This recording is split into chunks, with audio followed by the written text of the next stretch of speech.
Welcome back. In part 1, we explored all functionalities of configurations in the Part Studio, the list, the checkbox, and the configuration variable. Today, let's have a look at assembly configurations, flexible subassemblies, top-level integration, linear plus rack and pinion relation, and a multi-axis motion study. I have prepared the document in a folder and share this with you in the description of this video. You find the excavator without cylinders and the cylinder part studio.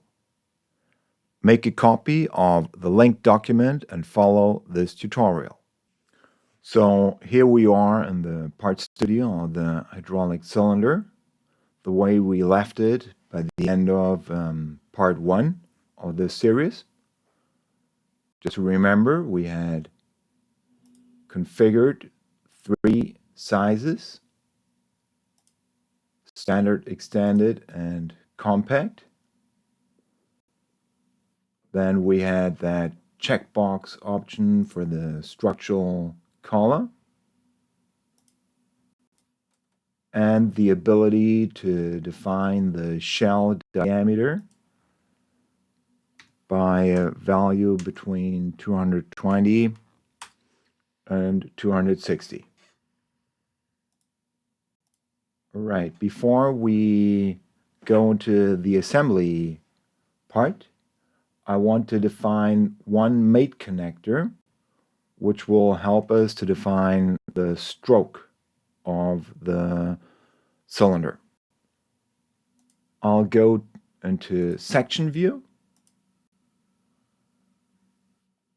take the mate connector tool and place that on this face of the rod, but as the owner entity, I will pick the barrel.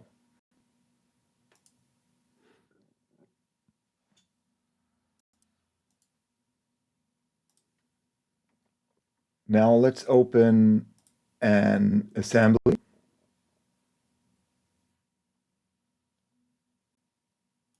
I will rename that hydraulic cylinder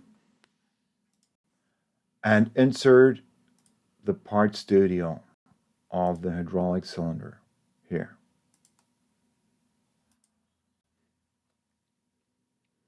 So we got the 2 parts. They have no relation up to this point.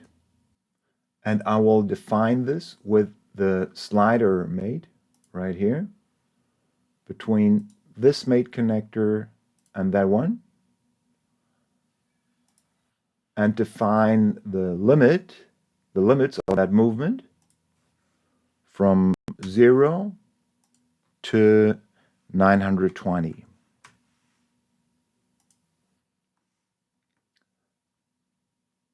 Let's have an animation of that movement from 0 to that value.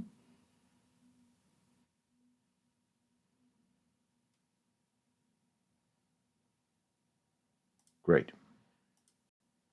Now I want to demonstrate the same functionality of configurations as we did in the Part Studio and the hydraulic cylinder assembly with a list. So I go to the configuration panel,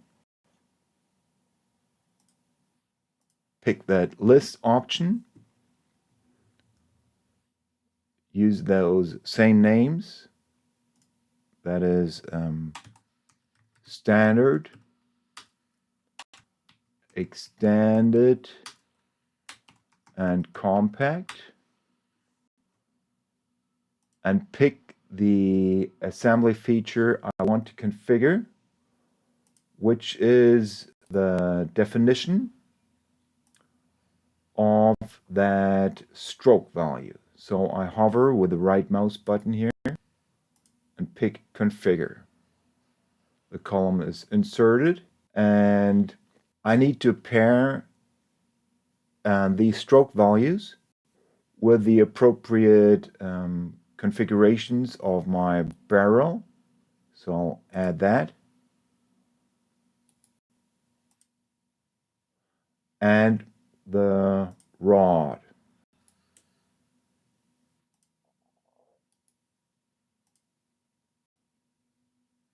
That's it.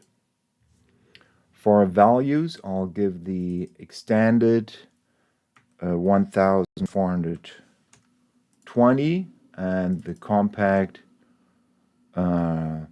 620, and then pick the appropriate barrels to the initial name. So here again, extended,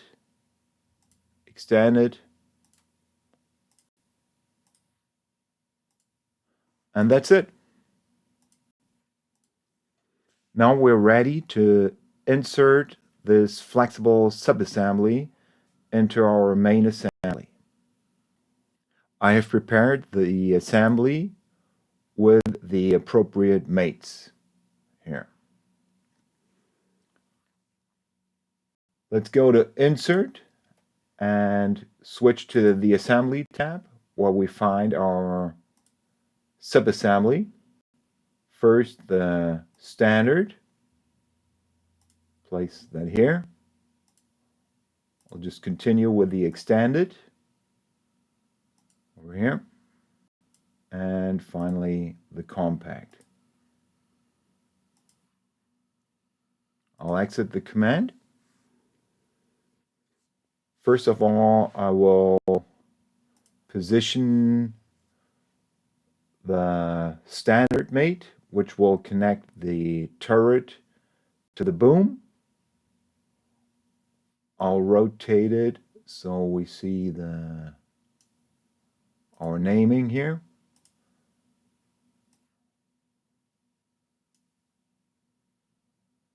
And move it close to where I want it. And pick again a revolute mate between that inner edge and that one here. I'll continue connecting between that mate connector and this one. Yeah. Again, first let me reposition the extended,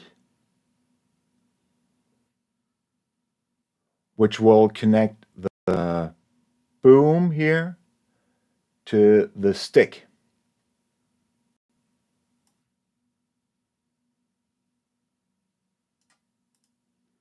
So again, this will be the revolute mate. This time I hover over that cylindrical face, press Shift. This allows me to pick the central one of those mate connectors and connect that to this one.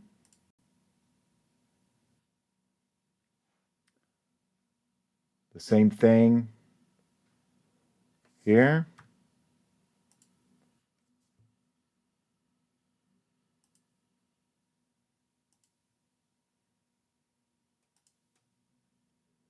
Okay. We got the standard one here, the extended, and now the compact, which will connect the stick to the bucket. So again, revolve that here.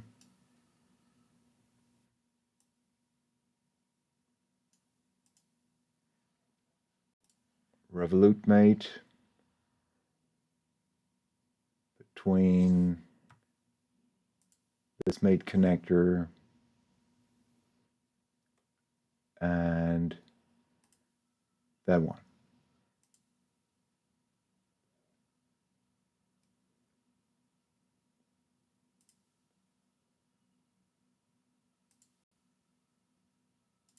Okay. For the fourth, the pair of the boom cylinder here, we could insert another instance, or we could just use the assembly option of mirroring in the assembly. So I'll pick our cylinder group here. For the mate connector as mirroring plane, I'll pick that edge here. And let's have a look at the mirror strategy here. There are two options, derived and transform. When you use the transform mirror option, it reuses the original geometry by simply mirroring and repositioning the existing part. And this is the best for symmetric instances that can be directly mirrored without creating a new part. This maintains the original part's geometry and just changes its orientation and position. So this is the appropriate for this situation. The derived here creates a new part in a separate part studio. And this is the preferred method for creating asymmetric or handed instances like left and right components. For example, the handbrakes on a bicycle. So I will take the transform, okay, and accept that. So there is our fourth cylinder. Now for animation, let's see how to animate this installed. I'm in the first cylinder here.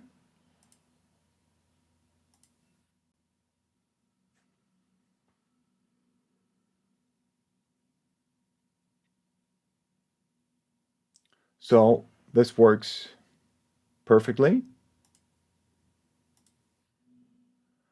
But how can we now create a complex movement where all the cylinders take their part and the rotational movement of the turret as well? This is done with the relations. These tools, you'll find them here.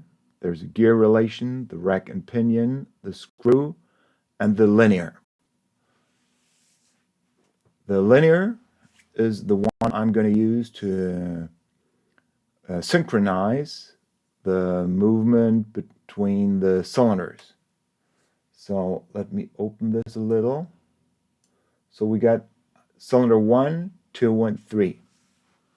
I'll start with a linear relation between the first one and the second one. Okay, there's one thing. The default for this relation is that it goes in opposite directions, but in our case, I want these to be going in the same direction from 0 to whatever value we just configured in the hydraulic cylinder assembly for the stroke. So I pick the reverse direction. I return to the animation of this.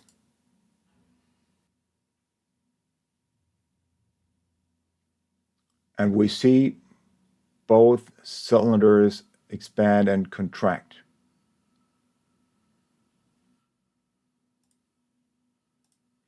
Let's do this one more time. This time between number 2 here, that slider, and number 3. Again with that same check option. Okay, let's have a look at that. Onshape needs some time to calculate this complex motion. And if you see that error message, don't worry about it. And we see the animation works just fine. Now the final relation we're going to apply in this assembly is the rack and pinion one. which allows to combine a rotational movement to a linear one. So it's the Revolute 17, which is highlighted in the browser, to the slider 1. And I'll give this a value of 4,000 millimeters per revolution.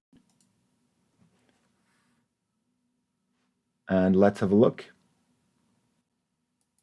at the animation. By using linear and rack and pinion relations in Onshape, I've synchronized the slew and cylinder strokes to validate the machine's behavior during a full-speed production cycle. This wraps up today's session. I thank you for joining me on this deep dive into mechanical logic.